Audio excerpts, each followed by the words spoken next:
Halo semua, baru Ed Clipper lagi di sini. Gak bosan-bosan, pokoknya saya ucapkan terima kasih buat kalian yang selalu mendukung channel ini untuk terus berusaha memberikan hiburan lewat penjelasan film-film yang paling update, jadul, bahkan film-film dengan cerita yang di luar nalar. Dan untuk kali ini, Ed Clipper akan ngasih klip dan review sebuah film Hollywood yang dibintangi aktor-aktor tampon dari Indonesia. Dialah Arifin Putra dan Nino Fernandez. We're looking for Bela Lugosi. Penasaran seperti apa akting mereka? Untuk itu tonton sampai habis, subrek dan kasih tahu teman-teman kalian.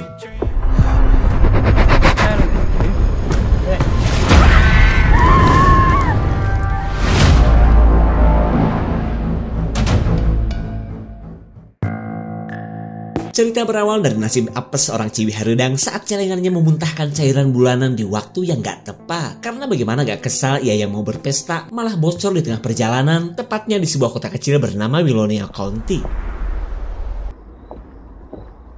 Meskipun kota ini terbilang sepi, si kewes pun numpang ke WC untuk menyumpal celengannya biar darah tidak mencawura kemana-mana.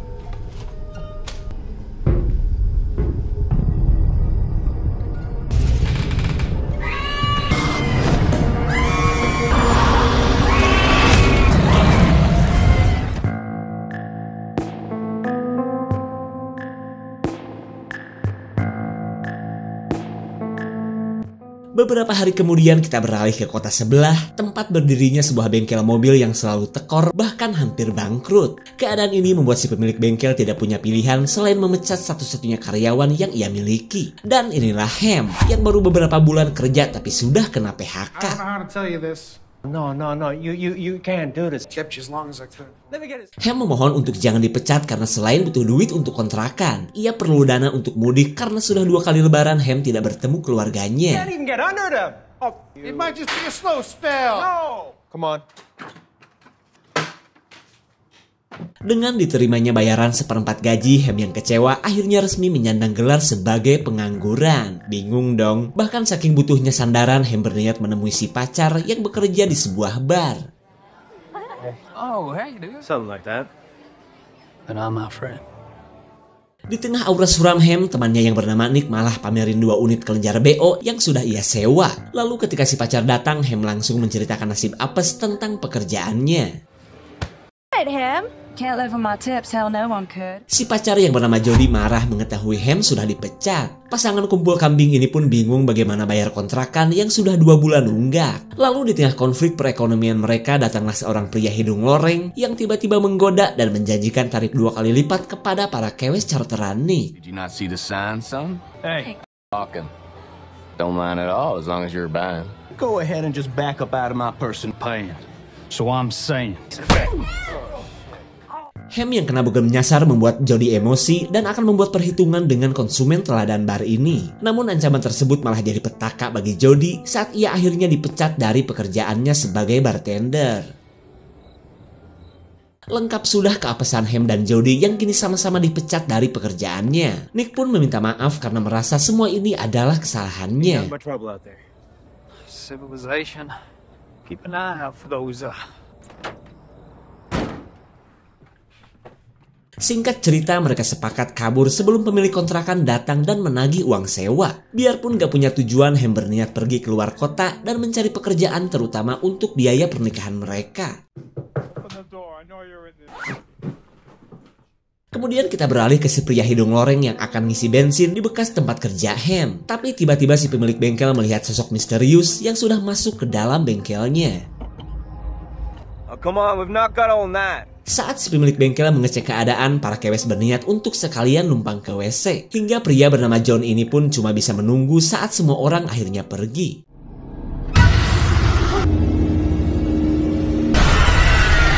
Arthur Jody. What? Ham tidak tahu akan nasib mantan bosnya yang telah didatangi sosok-sosok misterius bergigi tonggos. Sementara Jody kini sedang emosi karena bisa-bisanya mereka dipecat di hari yang sama. Jody has needs? Yeah, you should. You wanna get married? My God. Ham berusaha menenangkan Jody karena cepat atau lambat ia pasti akan mendapatkan pekerjaan lagi. Begitupun dengan kontrakan baru untuk mereka. Ia merasa yakin di luar kota sana mereka pasti mendapatkan kontrakan yang lebih murah.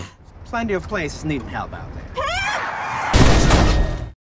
Beberapa jam setelah mobil Ham menabrak sesuatu, kita kembali ke lokasi bengkel ketika para polisi mulai berdatangan. Mereka pun menemukan kematian si pemilik bengkel dengan luka gigitan di lehernya. Dan yang lebih mengherankannya lagi, Bu Carol menyebut bahwa si korban tewas akibat kehilangan banyak darah, seolah sesuatu telah menghisap semua darah si pemilik bengkel. This is a new one. Or have a need to. What kind of animal? Lanjut kita beralih ke pasangan pemburu jadah yang memilih kebun di daerah Willonia County untuk arena adu songkol. Karena selain gratis, si kewes bisa berteriak happy sepuas-puasnya tanpa ada yang terganggu. Lalu di tengah hebohnya pemanasan, si pria ngompol terlebih dulu untuk mengosongkan saluran belalainya. Almost burned my balls off. Mel?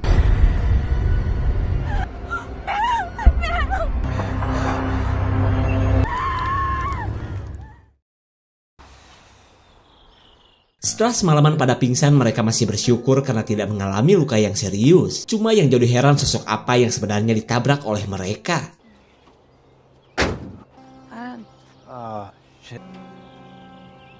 Selain menemukan bercak darah, mereka menemukan sobekan baju dari bumper mobil. Akan tetapi mereka tidak menemukan satu orang pun di daerah yang tidak mereka ketahui ini. Tak lama kemudian, Jody menemukan papan petunjuk akan adanya kontrakan bergaya rumah trailer di sekitar sini. Some trailers or something. Let's go.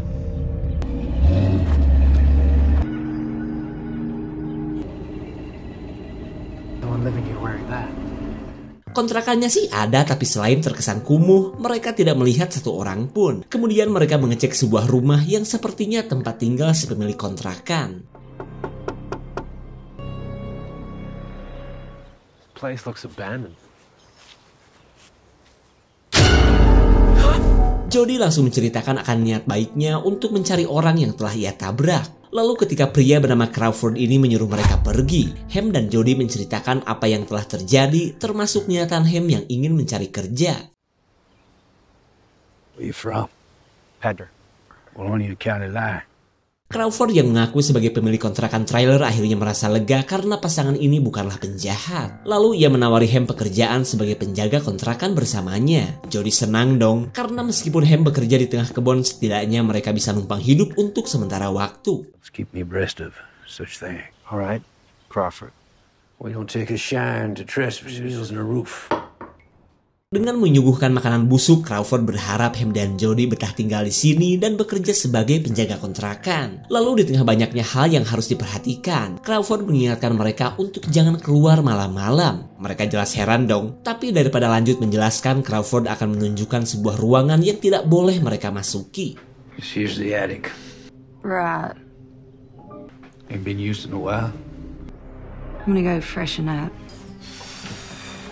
Setelah mereka mendapatkan kamar, Crawford bercerita bahwa peternakan dan kontrakan ini adalah milik adiknya yang bernama Tessie, di mana dulunya mereka tinggal bersama di tempat ini. Begitupun dengan anak sematawayang Crawford yang buta sejak lahir. Kehidupan mereka begitu menyenangkan dan penuh cinta, apalagi suami Tessie orangnya baik, meskipun looknya seperti seorang algojo. You should hire Billy as you mean.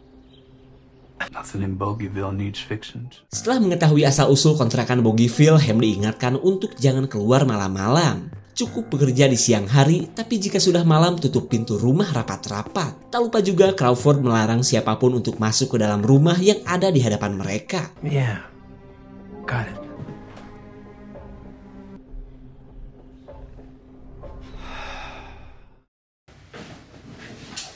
Ham menceritakan banyaknya keanehan dari peraturan yang dikatakan Crawford. Tapi menurut Jody ngapain riweh karena semua tempat kerja memang punya aturannya masing-masing. So mending mereka menikmati fasilitas di sini daripada tidur di mobil dan berkelana tanpa tujuan.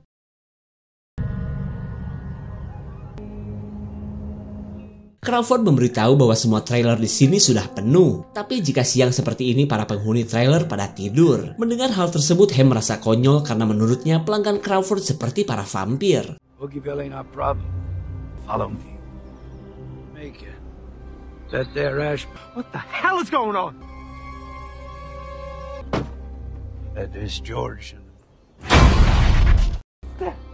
Ham panik sendiri setelah diperlihatkan sosok vampir yang selama ini menghuni kontrakan. Lalu Crawford menceritakan bahwa semuanya berawal dari Madison yang saat ini berada di ruang basement. Dari semua omongan Crawford, sedikit pun Ham tidak percaya dan menganggap orang-orang itu hanyalah manusia yang terkena penyakit aneh. Kemudian Crawford mengingatkan Ham untuk jangan coba-coba kabur karena para vampir sudah mengenali aroma tubuh Ham.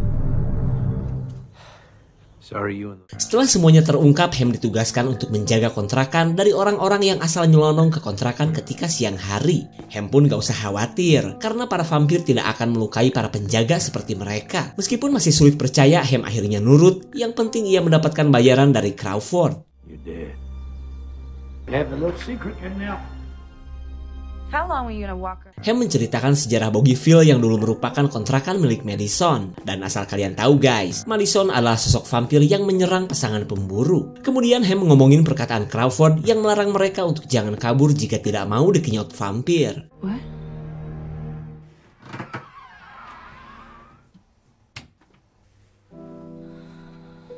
Crawford menemui anaknya yang sudah menjadi vampir sejak 10 tahun yang lalu. Kemudian ia memberitahu bahwa mereka punya karyawan baru yang akan selalu menjaga para vampir. I know. Si bocil yang bernama Lily ini sebenarnya sudah berusia 20 tahun. Cuma karena digigit vampir 10 tahun yang lalu, tubuhnya tidak berubah dan masih seperti bocil 10 tahun. Lalu Crawford meminta Lily agar pindah ke basement bersama Madison dan istrinya, mengingat di rumah ini ada Ham dan Jody. Minimal maksimal sampai karyawan baru mereka sudah terbiasa dengan para vampir di sini. Crawford pura-pura habis ngecek jendela kamar demi menutupi nasib anaknya yang sudah menjadi vampir. Terlebih ia gak kuasa jika sampai buah hatinya menjadi ketakutan bagi orang lain.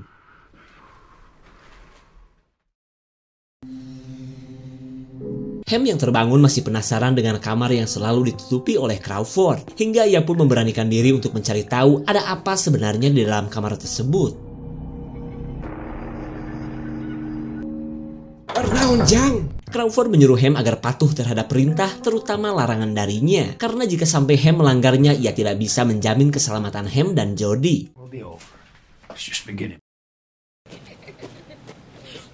jam berlalu, kita beralih kepada Nick yang sudah menggait kewes haredang yang berbeda. Tapi baru juga lolodok soang, mereka dibikin heran oleh keberadaan Lily yang sedang duduk mukbang di mobilnya Nick. Get the hell out of my truck. Out of there, kid. Hey. Now to make sure everything is well. Let's just say there is something, you know. Mumpung Bang Crawford sedang di luar, Ham mengajak Jody untuk kabur. Terlebih ia gak percaya adanya sosok vampir yang bisa memburu mereka menggunakan penciuman. Lalu setelah sepakat, Ham menyuruh Jody mengawasi Crawford sementara ia mengemasi barang-barang. Kali ini Ham penasaran dengan ruang basement yang selalu dikatakan oleh Crawford. Hingga rencana kabur berubah menjadi misi penyelidikan akan rahasia di balik banyaknya keanehan di tempat ini. John Forge. Who?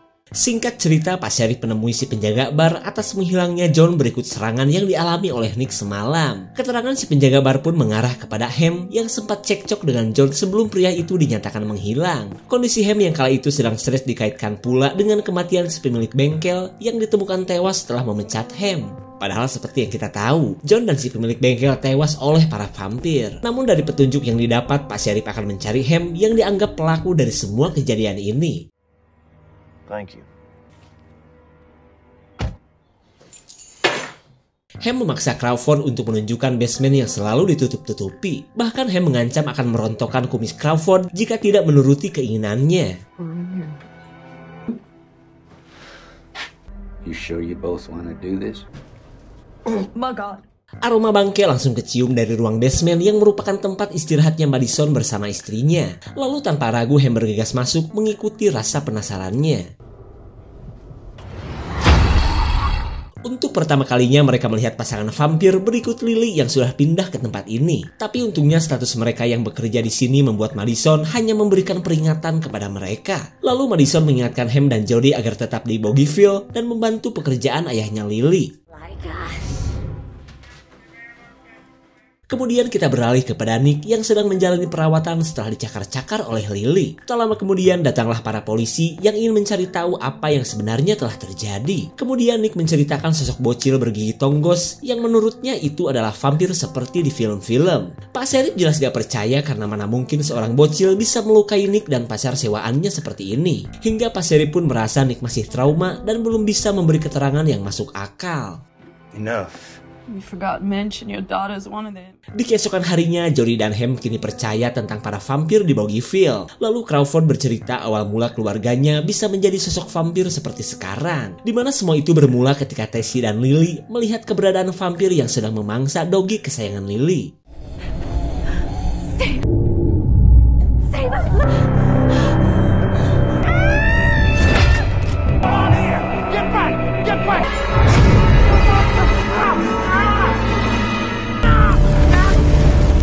Si vampir yang entah dari mana asalnya ini akhirnya terbakar dan musnah setelah terkena sinar matahari. Sementara Madison yang terkena gigitan mulai merasakan panas gak jelas di tubuhnya. Karena keadaan ini, Crawford yang seorang duda bergegas pergi mengambil P3K.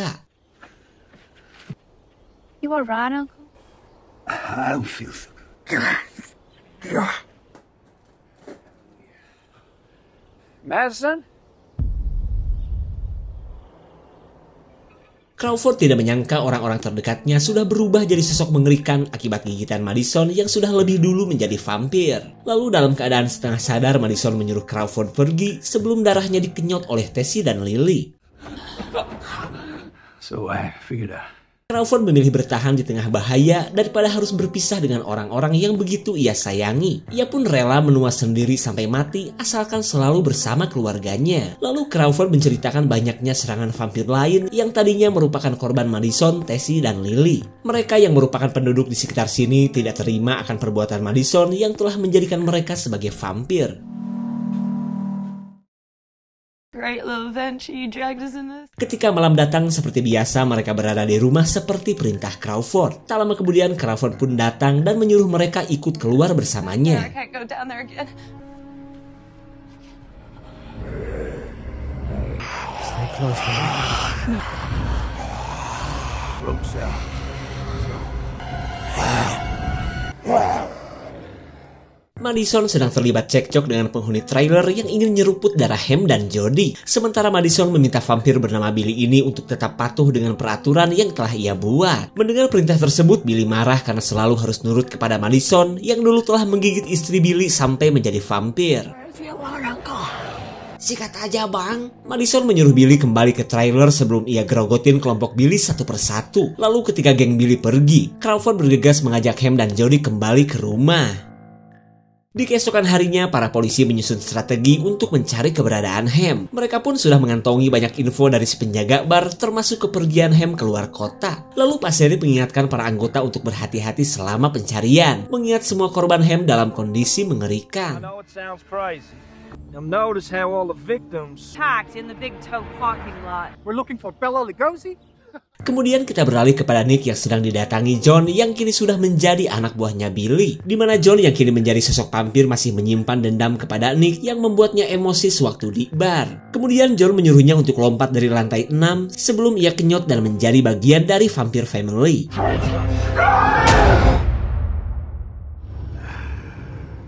Ham melihat sosok vampir wanita yang telat masuk trailer akibat kelamaan berburu. Wanita yang sudah muak menjadi vampir ini pun meminta Ham untuk menghentikan penderitaannya.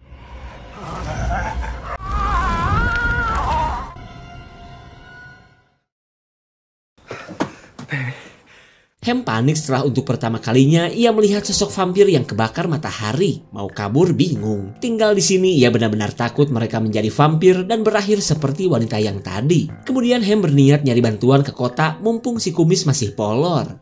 I'll signal from the window and it's...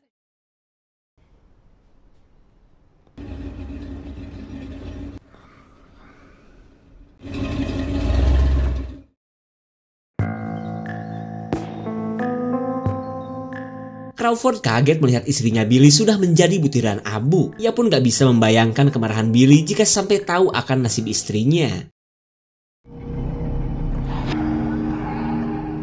Di malam harinya, Madison bisa melihat kesibukan Billy yang tidak melihat keberadaan istrinya. Lalu ketika melihat kedatangan Crawford, Madison marah kenapa si kumis dan para penjaga baru bisa ceroboh seperti ini. Lalu di tengah kemarahannya, Madison menyuruh Crawford untuk menyeret Ham dan Jody ke hadapannya.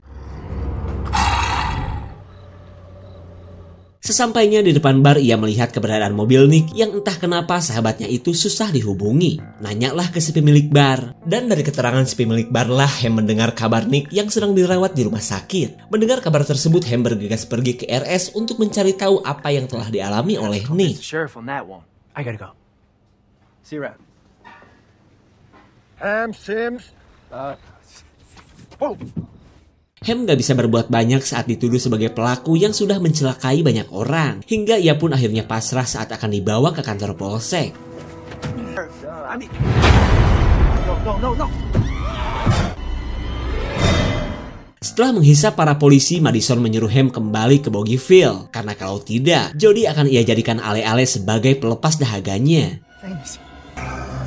Sebelum kembali ke Bogeyville, Ham akan menemui Nick terlebih dulu. Tapi sayang, mobil yang mendadak mogok membuat Ham mengaktifkan mode maling. Dan pucuk dicinta mobil Grand Max pun sudah nongkrong, ditambah lagi si sopir sedang polor. Lalu setelah mencampakkan si sopir, Ham langsung cus ke rumah sakit Harapan Janda. What happened? Baru juga sampai di depan RS, si Ham melihat dan mendengar percakapan polisi yang sedang mengurus jasad Nick. Hingga Ham pun tahu bahwa kematian sahabatnya ini akibat lompat indah dari lantai 6.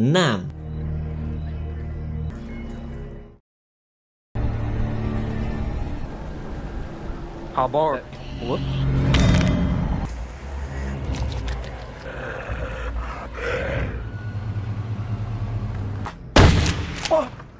Crawford sengaja meledakkan ban mobil agar Ham tidak meninggalkan Bogeyville tanpa sepengetahuannya. Lalu ia menceritakan kematian istrinya Billy yang membuat Madison marah karena menganggap Ham gak becus menjaga para vampir. Kemudian Ham dibawa menghadap Madison yang kini sedang menyekap Jody. What's ironic?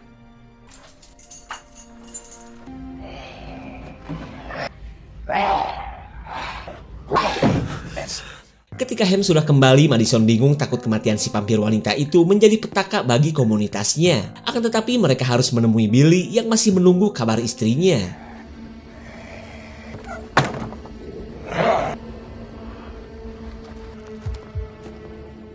Dengan penuh ketakutan, Crawford memberikan cincin sembari ngasih tahu bahwa istrinya Billy sudah menjadi butiran abu. Sontak Billy pun menuduh Crawford adalah sosok penjaga vampir yang teledor.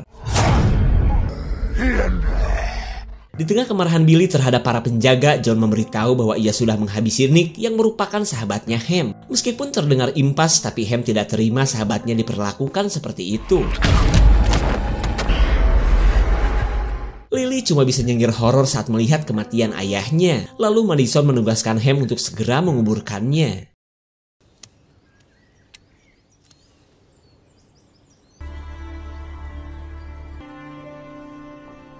Setelah menyelesaikan tugas dari Madison, Ham berencana untuk minta bantuan kepada Pak Sheriff. Cuma ya itu dia, mobil hasil curian Ham tidak mungkin bisa digunakan. Lanjut Ham menuju garasi, tempat di mana Madison menyimpan mobil para penghuni trailer. Lalu Ham tinggal memikirkan cara untuk menyalakan mobil yang sudah 10 tahun gak digunakan ini.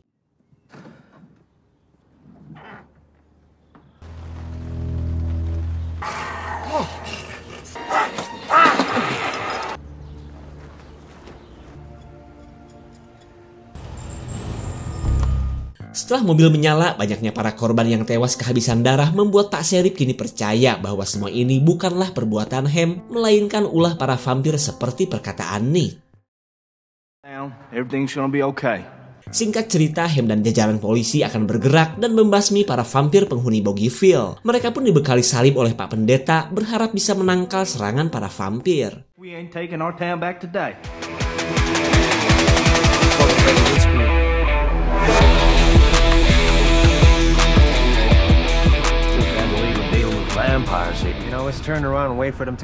Ham meminta Pak Sheriff bergerak cepat selagi para vampir masih tidur. Lanjut mereka pun mempersiapkan senjata saat mereka sudah berada dekat dengan sarang vampir.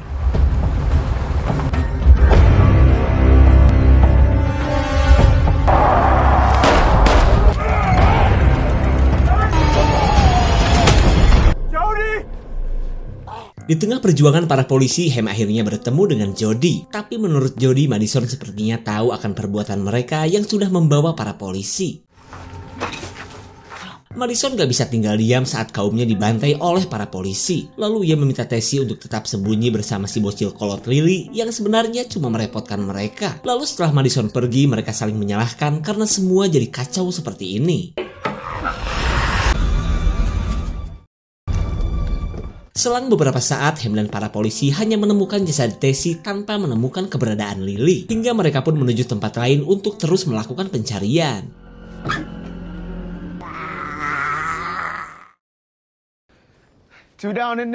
Misi para polisi terbilang mudah karena penyerangan dilakukan saat para vampir sedang tertidur. Lalu setelah membabat para vampir di kontrakan trailer, mereka lanjut menyisir setiap bangunan di peternakan milik Madison ini.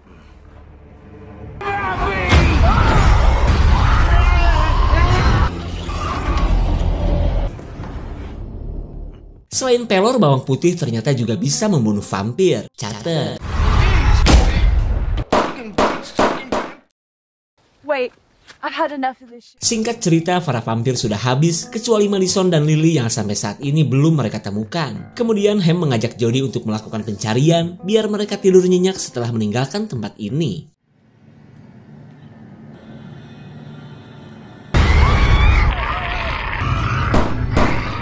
Dengan menggunakan jilbab ngasal, Madison melindungi tubuh dari sinar matahari hingga ia pun akhirnya berhasil kabur. Sementara Jody yang tergigit langsung mengalami perubahan di tubuhnya.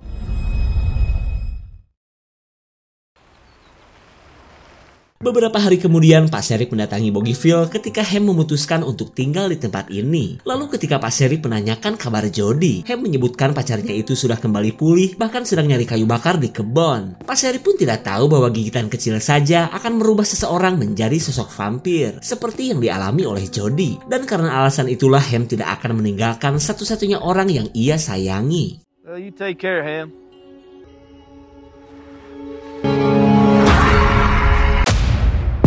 Sampai video ini dibuat, para polisi masih belum menemukan Madison, si ketua vampir. Berbeda dengan Lily dan Jody yang masih berada di Boggyville dengan pengamanan ketat dari Ham. Secara keseluruhan bisa kita lihat bahwa film ini lebih mengedepankan drama yang mencekam daripada serangan dan ketegangan dari perburuan vampir. Tapi kita acungkan 5 jempol buat akting Bang Arif yang bisa mengimbangi para aktor Hollywood. So, karena sudah kelamaan, segitu saja untuk klip dan review kali ini. Terima kasih dan sampai jumpa. Take me back to a place where I felt at home. Take me back to a day when we weren't alone. Take me back to an age when the world felt small.